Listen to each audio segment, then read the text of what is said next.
বাংলাদেশের সমবায় উন্নয়নে এক উজ্জ্বল দৃষ্টান্ত রূপে প্রতিষ্ঠিত করেছেন।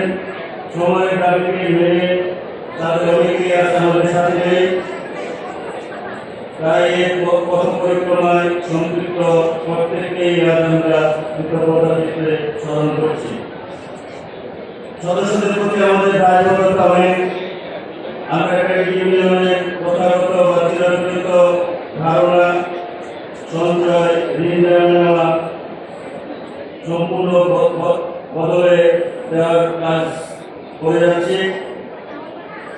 সঞ্চয় এবং ঋণ দেওয়ার পাশাপাশি ঢাকা ক্রেডিট এমন এক উচ্চতায় এগিয়ে যাওয়ার জন্য কাজ করছে, যেখানে সদস্যরা নতুন প্রজন্ম সবসময় গর্ব করবে তাদের উন্নত জীবন নিশ্চিত করতে।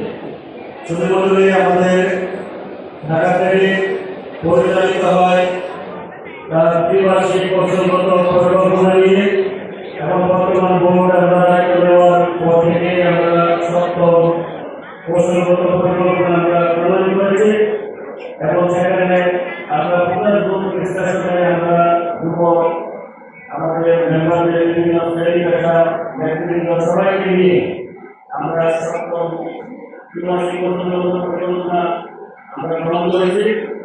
এবং আমাদের সাথে জানাতে চাই যে আমাদের যে লক্ষ্য করেছিল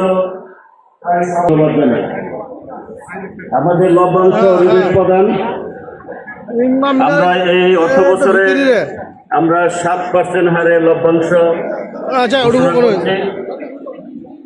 এবং রিবেট বিগত বছরের মধ্যে